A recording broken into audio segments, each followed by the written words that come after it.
Hi, I'm going to read the book Mooseltoe. My daughter got this as a gift from her preschool teacher, and it has been a family favorite ever since. So, Mooseltoe.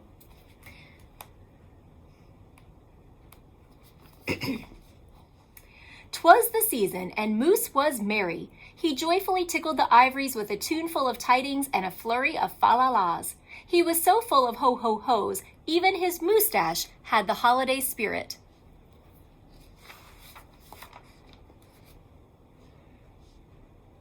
But Moose was more than just a bit merry and bright. He was busy, busy, busy. There was a lot to be done on his list of to-dos.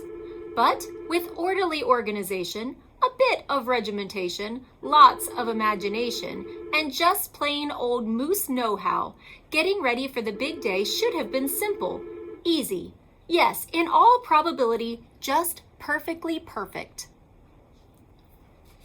He wasted not one merry minute. Moose got moving and put some hustle in the holiday bustle. He went to work. He wrote cards and letters till his hooves hurt. Check. He shopped till he dropped. Check. He hauled home boxes and bags and presents galore. Moose had gifts for everyone stacked from ceiling to floor. Check, check, check. Then he rapped, yo, yo, yo, and he ribboned, ho, ho, ho. And on each and every package he tied a big, beautiful bow. Check and double check. So far, so simple, so easy, so perfectly perfect. Another look at the list, and Moose headed for the kitchen. He pulled out the pots, pans, and bowls, sifted through stacks and racks of cookbooks. He whisked with his left, spooned with his right.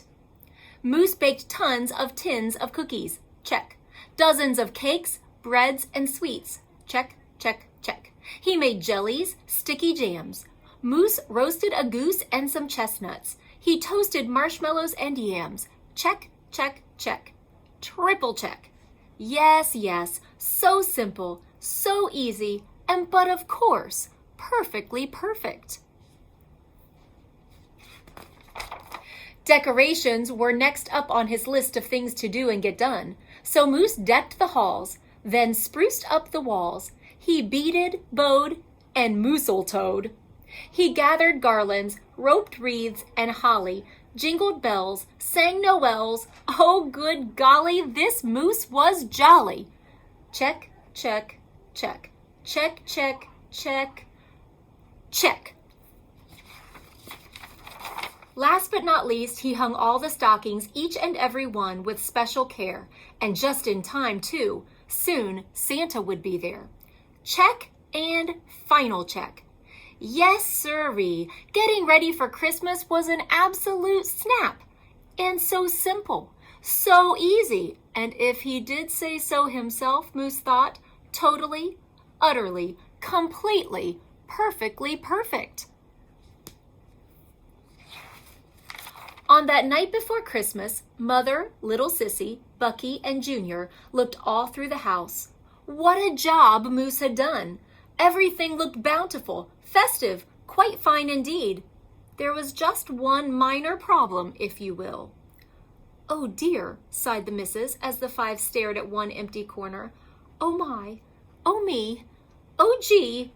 "Pop, what happened?" cried Junior. "You forgot the tree!" Oops! Where would they hang the tinsel, string the popcorn, light the lights? Where would Santa leave his gifts for the kiddies on Christmas Eve night? So Moose pulled on his galoshes and put on his hat. He would find a tree somewhere, somehow, and that's all there was to that.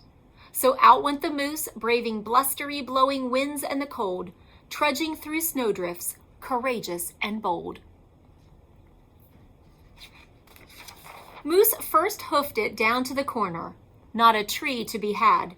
Then he slid around the block. Uh-oh, things were looking bad. He went down every boulevard, street, and little road. He looked down lanes and alleys. Every tree had been sold. There wasn't a branch, not a twig, not even one lousy, bowless bough hanging around. Nope, nada, nothing, zip.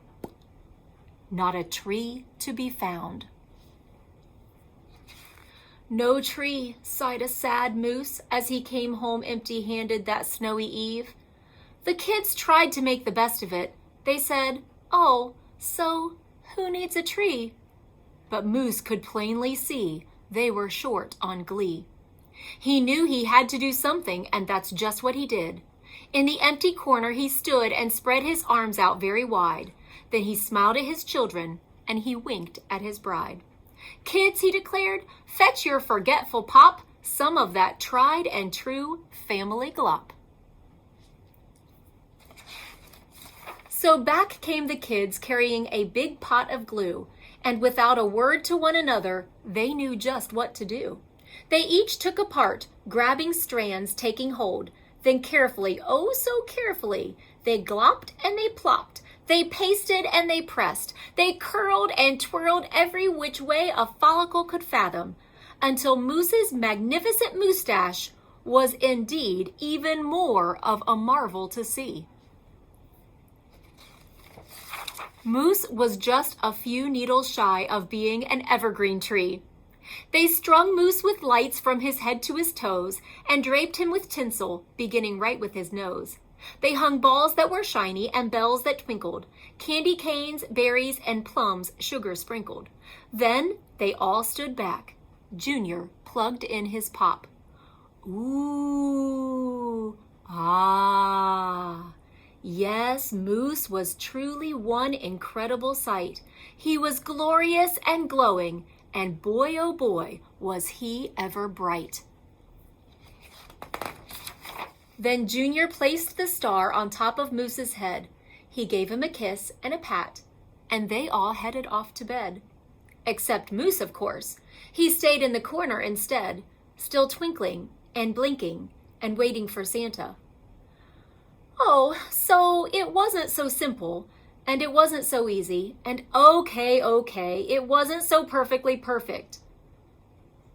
But do you know what? It was pretty close. Ho, ho, ho. I hope you enjoyed this reading of Mooseltoe.